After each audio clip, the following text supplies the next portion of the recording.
할렐루야. 오늘 레위기 24장 1절에서 4절까지 말씀을 함께 봤습니다. 오늘 말씀의 제목은 세상의 빛이라 이렇게 정했습니다. 오늘 읽은 본문 24장의 말씀에는 하나님이 아론에게 모세를 통해서 아론하고 이 제사장에게 명령하시는 말씀이 성소에서 끊어지면 안 되는 것, 끊어지게 하지 말고 계속해서 이어지고 보존되고 지켜야 할 것을 말씀하고 있습니다. 오늘 본문의 말씀을 통해서 우리가 지켜야 할 것을 끝까지 지켜서 세상의 빛으로 온전히 사명을 감당하는 우리 모든 성도님들이 되시기를 주님의 이름으로 축원합니다. 오늘 하나님께서 명령하시는 건 성소 안에서 지켜야 할 것을 말씀하고 있습니다. 여러분, 성소는 어디냐면 하나님의 임재의 상징입니다. 그래서 특별히 오늘 이 본문에 보면 지성소, 증거궤가 있는 성소의 휘장 앞에 등잔대를 놓고 이 등잔대에 불을 꺼뜨리지 말고 지킬 것을 말씀하고 있습니다. 이 증거궤, 휘장 그 앞, 지성소 바로 앞에 등잔불을 켜놓고 꺼뜨리지 말라고 말씀합니다. 특별히 이 지성소는 성막 안에서주, 지성소는 하나님의 직접적인 임재의 상징이 있는 장소로 기록되고 있고 만들어져 있습니다. 그래서 지성소는 아무나 못 들어갑니다. 심심하다고 들어갈 수 있는 곳도 아니었습니다. 1년에 딱 한 번 대속제사를 드리는 날, 속죄제사를 드리는 대속제일 날 딱 하루 대제사장만이 정결예식을 다 갖춘 자가 들어가서 정결예식, 속죄제사를 드릴 수 있도록 구별해 놓으신 곳이 지성소입니다. 하나님께서 그 지성소 증거궤 휘장 앞에서 이 성소 안에 있는 등잔대에 불을 꺼뜨리지 말 것을, 그리고 진설병 떡 12개를 진설해 놓을 것을, 그리고 진설병 떡 그 사이에 유향을 화제로 하나님 앞에 드릴 것을 오늘 말씀하고 있습니다. 여러분, 하나님께서 이 성소에서 하나님이 임재하시는 임재의 상징이신, 그리고 제사장을 통해 하나님의 백성을 만나시는 이 성소 안에서 이러한 것들을 끊어지지 않고 꼭 지키라고 말씀하시는 건 그만큼 하나님과의 관계를 온전히 지켜야 될 것을 하나님이 말씀하고 있습니다. 우리 모든 성도님들, 우리가 이 땅에 예수 그리스도를 믿어서 구원받은 자라면 하나님과의 관계, 하나님과의 만남을 소중하게 생각하고 지켜가야 함을 믿으시길 바랍니다. 언제까지 지키냐? 끝까지. 이 목숨 다할 때까지 하나님과의 관계를 절대 소홀히 하거나 끊어내면 안 됩니다. 끝까지 지켜야 됨을 잊지 마시길 바랍니다. 우리가 십자가를 비유로 들면서 그리고 십계명을 이야기할 때 어떤 이야기를 하냐면 하나님 사랑과 이웃 사랑을 이야기합니다. 예수님도 말씀하셨습니다. 첫째 되는 계명은 하나님을 사랑하는 것이고 둘째도 이와 같으니 내 자신을 사랑하듯 내 이웃을 사랑하라고 말씀하셨습니다. 그런데 우리가 분명히 기억해야 될 건 하나님과의 사랑 없이 이웃과의 사랑만 갖고 있으면 그건 아무것도 아닙니다. 하나님이 말씀하시는 사랑이 아닙니다. 여러분, 하나님과의 사랑, 하나님과의 관계가 온전히 세워지고 정립되고 이 관계가 지켜진 상태에서의 이웃사랑을 하나님은 말씀하고 있습니다. 어느 것 하나 떼어서 이야기할 수 있는 게 아닙니다. 우리 모든 성도님들, 오늘 주님은 우리에게 말씀하고 있습니다. 이 성소에 반드시 있어야 될 것, 지켜야 될 것을 끝까지 지키라 말씀하고 있습니다. 우리 모든 성도님들이 하나님과의 관계, 하나님과의 만남의 시간들을 소중히 여기시고 주님이 부르시는 그날 혹은 주님이 다시 오시는 그날까지 끝까지 지키며 살아가는 우리 모든 성도님들이 되시기를 주님의 이름으로 축원합니다. 그런데 우리가 분명히 기억해야 될 게 있습니다. 이 하나님과의 관계를 지킬 때 우리가 착각하고 지키는 게 한 가지 있습니다. 뭐 굳이 꼭 그렇게까지 해야 되나?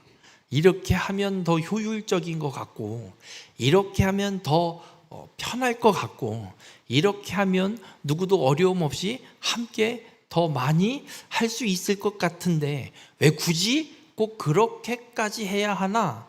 라는 생각을 갖고 내 생각과 내 뜻대로 그 하나님과의 관계와 만남을 지키려고 할 때가 있습니다.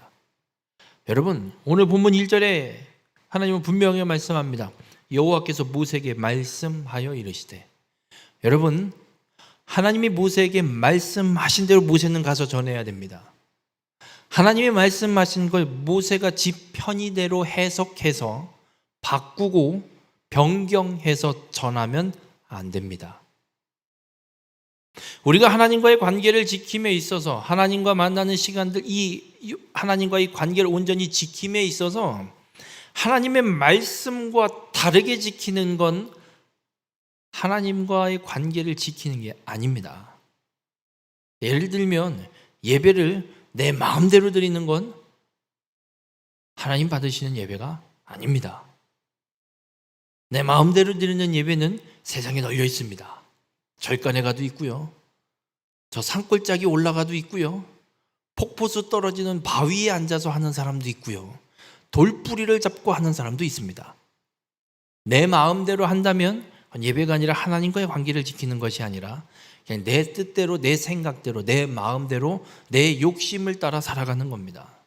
오늘 모세에게 하나님께서 말씀하신 걸 그대로 제사장과 백성들에게 선포하고 그걸 지키게 하고 있는 것처럼 우리가 하나님과의 관계를 지킴에 있어서 절대 내 뜻대로가 아닌 하나님의 말씀대로, 하나님의 뜻대로 온전히 지킬 수 있는 우리 모든 성도님들이 되시기를 주님의 이름으로 축원합니다.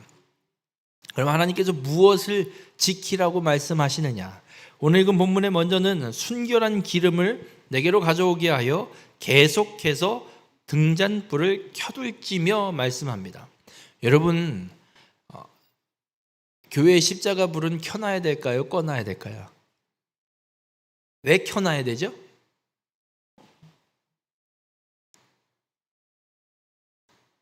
십자가 불은 안 켜놔도 됩니다. 십자가 불을 꼭 켜놔야 되는 게 아닙니다. 켜놔야 되는 건 뭐냐면 오늘 하나님이 말씀하신 등잔불을 켜놔야 되는 겁니다. 등잔불을 켜놔야 되는데 등잔불 대체로 십자가를 켜놓고 있는 것 뿐일 겁니다. 그러니까 십자가 불을 꼭 켜야 된다는 게 아니라 교회는 항상 하나님 앞에 불을 켜놓고 있어야 됩니다. 이 불이 어떤 불이냐? 예수 그리스도께서 이 땅에 생명의 빛으로 오셨습니다. 그래서 우리에게 죄의 사망 아래, 그 어둠의 그늘 아래 있던 우리에게 예수 그리스도의 생명의 빛이 비쳐서 이제 어둠에서 벗어나 어둠이 사라지고 생명을 얻은 자로 우리가 지금 살아가고 있습니다. 그러면 지금은 휘장이 없어졌습니다. 그죠? 예수님이 십자가에 죽으시면서 휘장이 찢어져 버렸습니다. 오늘 이 등잔대는 어디 있냐? 증거계 앞 휘장 앞에 있습니다. 휘장이 찢어진 상태에 휘장 앞에 있는 등잔대 어디다 놔야 되는 거예요? 여기다 놔야 되는 거예요? 아니면 여기 뒤에다 놔야 되는 거예요? 아니면 저 문 밖에 놔야 되는 거예요? 이미 예수 그리스도께서 대속을 이루어내셨기 때문에 성막 안에 어떤 도구들이나 그 위치에 어떤 모습들이 이제는 다 허물어진, 하나님 예수 그리스도를 통해 완전히 완성되었기 때문에 구약의 성막의 위치를 굳이 따라가지 않아도 되게끔 되었습니다. 그렇다면 지금 우리에게는 무슨 불을 꺼트리지 않고 켜놔야 하나예요? 차라리 등잔대 있으면 맨날 등잔불 켜놓겠어요. 여러분, 근데 이거 쉬운 게 아닙니다. 여기 초가 있죠? 얘는 가짜 초예요. 건전지 꽂아놓은 초예요. 그냥 연기도 안 나고 줄지도 않아요. 근데 성경에 오늘 본문에서 하시는 말씀의 불은 어떤 불이냐면 항상 기름을, 권사님도 혹시 등잔불 켜보셨어요? 켜보셨죠? 그거 불 안 꺼뜨리려면 어떻게 해야 돼요? 쉽지가 않죠. 예를 들면 이거 연탄불 안 꺼뜨리는 거예요. 똑같은 거예요. 한겨울에 연탄불 꺼뜨려 보세요. 빨리 다시 살리면야 상관없지만 세월 모르고 있다가 왜 이렇게 방이 냉골이냐 갔더니 연탄불이 꺼져 있는 거예요. 여러분, 불을 꺼뜨리지 않고 계속해서 유지한다는 게요, 쉬운 일이 아니에요. 얼마나 힘든 일인 줄 아십니까? 근데 지금 우리는 그 등잔불이 없어요. 얼마나 감사한지 모르겠어요. 저는 그 등잔불이 있었으면 제가 켜고 있어야지 누가 켜겠어요. 맨날 시간 맞춰갖고 와갖고 기름 붓고 기름 채우고. 그럼 지금 우리에게는 어떤 불을 켜고 있어야 되느냐? 여러분, 교회와 성도는 그렇습니다. 지금 우리에게는 성령의 불을 꺼트리지 말라고 주님은 말씀하고 있습니다. 우리 모든 성도님들, 교회 안에 성령의 불이 임하고 그 성령의 불이 타오를 때 교회는 세상의 빛으로 온전히 그 역할을 감당할 수 있는 줄 믿으시기 바랍니다. 예수님께서 제자들에게 마지막 승천하시면서 하신 말씀 중에 사도행전 1장 8절에 이렇게 말씀합니다. 오직 성령이 너희에게 임하시면 너희가 권능을 받고 예루살렘과 온 유대와 사마리아와 땅끝까지 이르러 내 증인이 되라. 여러분, 예수님의 증인이 되는 건 그냥 내가 하겠다고 막 뛰쳐나간다고 되는 게 아니에요.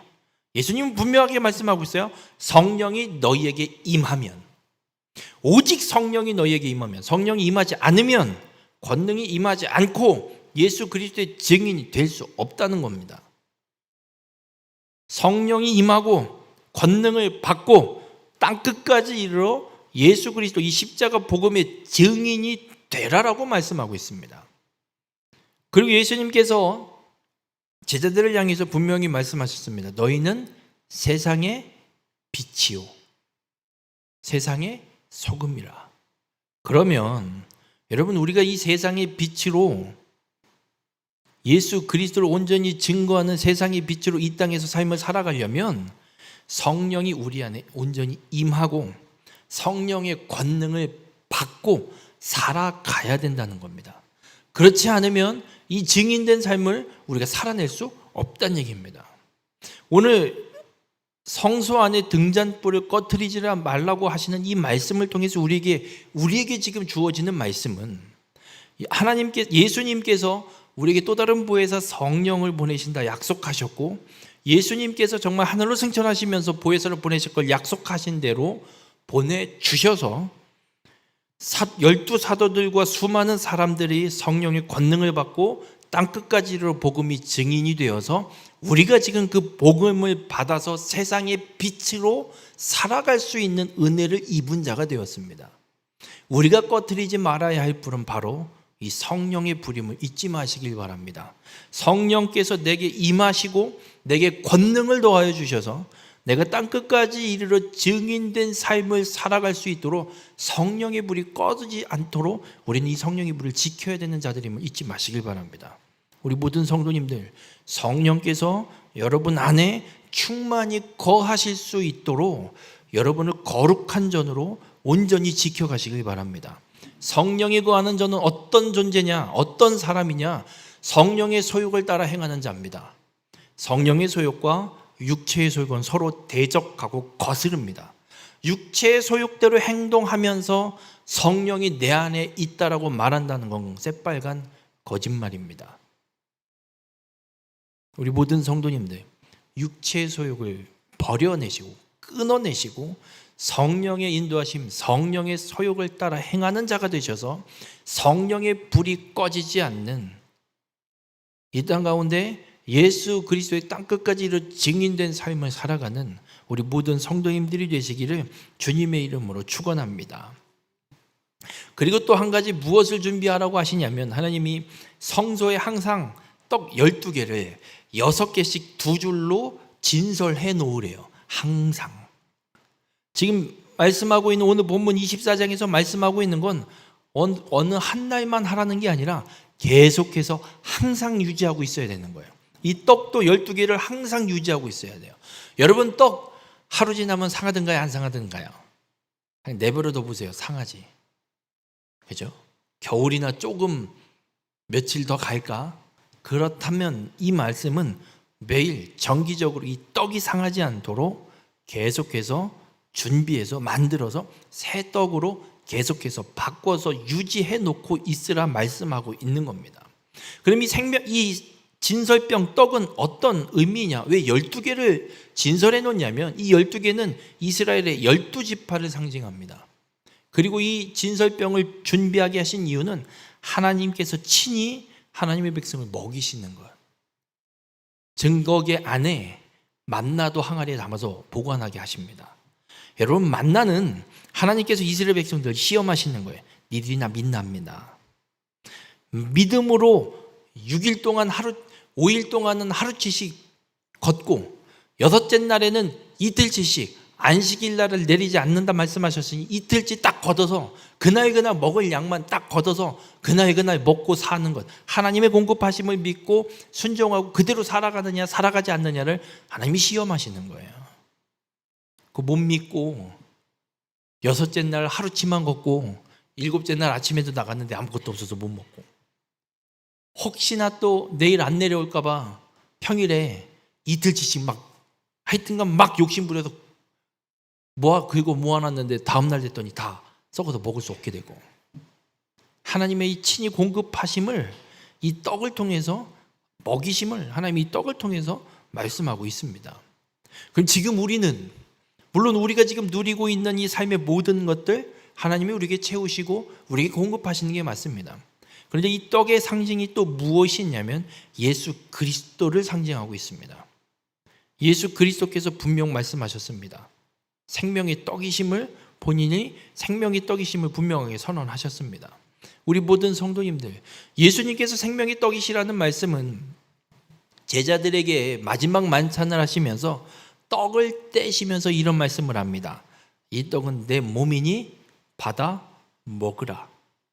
너희를 위해 찢기는 내 몸임을 말씀합니다. 여러분, 예수 그리스도 생명의 떡이신 예수 그리스도께서 십자가에 찢기지 않으셨으면 우리는 생명을 얻을 수 없었던 존재입니다. 하나님은 이 떡을 준비하고 이 떡을 진설시키심으로 아직 예수 그리스도께서 오시지 않았지만 하나님께서 약속하신 구원자, 뭔진 잘 모르겠지만 우리에게 생명의 공급자, 생명의 양식을 공급할 누군가가 올 것을 하나님은 지금 이 떡을 진설시키시면서 말씀하고 있는 겁니다. 이걸 지켜야 되는 거예요. 우리에게도 동일하게 말씀하고 있습니다. 여러분, 우리는 예수 그리스도로부터 생명의 떡, 생명의 양식을 받은 자임을 믿으시길 바랍니다. 이 생명의 떡을 우리는 갖고 있어야 되고 지켜야 되고, 이 떡이 상하지 않도록 생명의 떡, 내 안에 예수 그리스도의 십자가의 복음이 사라지지 않고 상해지 않도록, 변질되지 않도록 우리는 지켜가야 됨을 믿으시길 바랍니다. 왜 생명의 떡을 지켜야 하느냐? 이 생명의 떡을 우리는 전해줘야 됩니다. 오병이어 사건을 보면 마태, 마가, 누가 세 복음서에는 예수님이 어떤 말씀을 하시냐면 제자들이 먹을 거 없고 이 사람들 먹이려면 너무 많습니다. 빨랑 돌려보내시죠. 이럴 때 예수님이 뭐라고 말씀하시냐면 갈 거 없다. 너희가 먹을 것을 주라. 여러분, 먹을 게 없거든요. 요한복음에 보면 빌립을 시험하며 예수님이 말씀하셨는데 빌립은 계산 쫙 나오거든요. 쫙 계산. 택도 없습니다. 걷어도 안 되고 돈을 거출해도 안 되고 돈을 걷는다 쳐도 가서 살 데도 없습니다. 어린 반푼어치도 없는 일입니다. 빨랑 그냥 집에 보내는 게 상책입니다. 그랬더니 안드레가 여기 어린아이의 도시락이 하나 있습니다. 오병이어 보리떡 5개, 물고기 2마리가 있습니다. 그리고 예수님이 축사하시고 제자들에게 떼어 나눠주시면서 나눠 먹이게 합니다. 여러분, 우리가 세상에 생명의 떡, 이 생명을 어떻게 세상 사람들에게 먹일 수 있을까요? 우리에게는 예수 그리스도를 믿는 믿음으로 인한 생명의 양식, 생명의 떡이 우리에게 있음을 믿으시길 바랍니다. 내가 갖고 있는 것 아무것도 없습니다. 베드로가 성령의 권능을 받고 성전 미문으로 올라가다가 성전 미문 앞에서 구걸하는 안전뱅이, 나면서부터 안전뱅이인 자를 보고 내게 은과 금은 없지만 내게 있는 예수 그리스도의 이름으로 명하노니 일어나 걸으라. 여러분, 우리가 갖고 있는 건 세상의 가치가 아닙니다. 우리에게 있는 건 생명의 양식 예수 그리스도임을 믿으시길 바랍니다. 예수 그리스도를 전해주는 것이 세상 사람들에게 생명의 떡을 전해주는 것이고, 그들에게 이 변질되는 생명의 떡을 공급함으로 그들도 생명을 얻게 하는 것임을 잊지 마시길 바랍니다. 그래서 오늘 본문에 떡을 진설하여서 이걸 항상 진설해 놓도록 지키도록 말씀하시는 것이 우리 안에 생명의 떡이신 예수 그리스도의 이 복음이 변질되어서도 안 되고 사라져서도 안 되고 12개 정확하게 충만한 숫자, 충만한 양으로 우리 안에 지켜지고 있어야 됨을 말씀하고 있습니다. 우리 모든 성도님들이 생명의 떡이신 예수 그리스도를 온전히, 그 복음을 온전히 소유하고 끝까지 지키고 이 생명의 떡을 세상 가운데 예수를 알지 못하는 자들에게 온전히 나눠줄 수 있는 귀한 축복의 삶이 되시길 주님의 이름으로 축원합니다. 그리고 읽진 않았지만 오늘 이 레위기 24장 7절에 보면 이런 말씀을 합니다. 정결한 유향을 그 각줄 위에 두어 기념물로 여호와께 화제를 삼을 것이며, 떡을 두 줄로 진설해 놓고 그 사이사이에 유향을 두래요. 유향을 두어서 여호와께 화제로 삼으라 라고 말씀하고 있습니다. 여러분이 정결한 유향을 화제로 삼는 것은 예수 그리스도께서 세상을 위해 헌신함으로 향기로운 제물과 향기가 되셨음을 말씀하고 있습니다. 무슨 말씀이냐면 예수님은 하나님의 본체십니다. 하나님이십니다. 성부 하나님, 성자 하나님, 성령 하나님, 삼위의 하나님, 동일하신 한 분이신 하나님이십니다. 그런데 하나님의 본체이신데 하나님과 동등됨을 취하지 않고 이 땅에 우리와 똑같은 육신과 몸을 입고 이 땅에 오셔서 십자가에 죽기까지 성부와 하나님께 순종하심으로 구속을 온전히 이루어내시는 헌신을 행하셨습니다. 이것을 이 정결한 유향으로 화제를 삼는 것을 말씀하고 있는 겁니다. 여러분, 그러면 우리는 어떻게 유향을 준비해서 하나님 앞에 화제로 삼아야 되느냐? 예수 그리스도께서, 하나님의 본체이신 예수 그리스도께서 그 동등됨을 취하지 않고 이 땅에 오신 겸손처럼, 그 모습처럼 우리들도 이 땅에 겸손함으로, 낮아짐으로 하나님의 영광을 온전히 돌려드리는 삶을 살아가야 됨을 말씀하고 있습니다. 여러분, 지금 시대가 얼마나 악한지요. 억울한 거 못 참습니다. 억울한 게 아니고 지가 잘못했는데도 못 참습니다. 지가 잘못해서 사고 내놓고 와갖고 되려 성질을 피고 피해자라고 난리를 칩니다. 블랙박스가 없으면 아마 당하는 사람들이 수없이 많을 겁니다. 그렇게 난리를 치다가 블랙박스의 영상이 짜잔 하고 나타나면 완전히 전세가 뒤집혀지고 그때 가서 깨갱거리고 죄송합니다, 어떻게 좀 안 될까요? 이 시대가 이렇습니다. 자신의 잘못을 인정할 줄도 모르고요. 일단은 좀 겸손함으로 뭔가 조율을 하거나 뭔가 무엇이 잘못된 것인지를 확인하기보단 자신을 더 드러내려고 하고 자신을 더 강력하게 어필해서 나는 잘못 없고 네가 잘못했으니 네가 책임지라는 식의 대응들을 하는 게 이 시대의 삶임, 이 시대의 모습입니다. 그래서 이런 시대 속에서 성도님들에게 낮아지고 겸손해지십시오라고 말하기가 너무나도 어렵습니다. 이렇게 살단 세상 바보 취급당하고 정말 쫄딱 망해서 길거리에 나앉기 좋습니다. 그런데 중요한 건 하나님이 그렇게 하랍니다. 이게 하나님 말씀입니다. 오리를 가자면 심리를 가지고, 겉옷을 벗어달라면 속옷까지 벗어주고, 오른쪽 뺨을 때리면 왼쪽 뺨을 돌려대고, 주님은 그렇게 하라고 말씀합니다.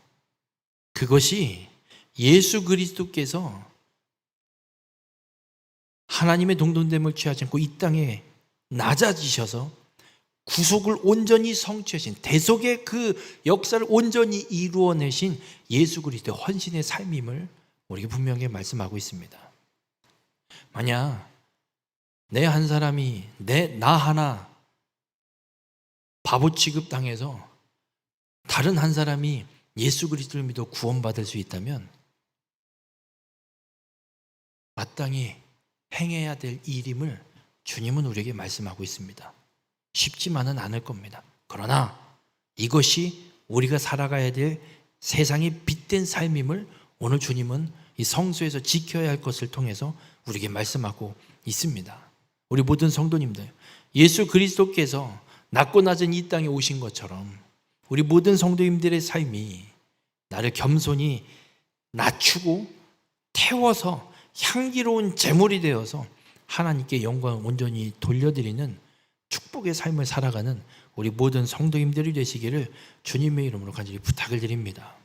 우리 모든 성도님들 그렇습니다. 우리는 하나님과의 관계를 온전히 지켜서 세상을 밝히는 기름과 빛으로 살아야 됩니다. 지금 우리는 성령의 불을 꺼트리지 않고 성령의 불이 활활 타오르게 지킴으로 이 세상의 빛으로 살아갈 수 있음을 잊지 마시길 바랍니다. 그리고 생명의 떡이신 예수 그리스도의 십자가의 복음을 온전히 소유하시고 변질시키지 마시고 끝까지 지켜서 이 땅 가운데 온전히 그 생명의 떡을 떼어 나눠줄 수 있는 귀한 믿음의 삶이 되시길 바랍니다. 그 삶을 살기 위해서 억울함이 있을지라도 안타까움이 있을지라도 어려움이 있을지라도 낮아짐의 자리로 철저하게 나아가서 세상 가운데 거룩한 제물과 향기가 되셔서 하나님의 영광을 온전히 나타내는 세상의 빛된 삶을 살아가는 우리 모든 성도님들이 되시기를 주님의 이름으로 축원합니다.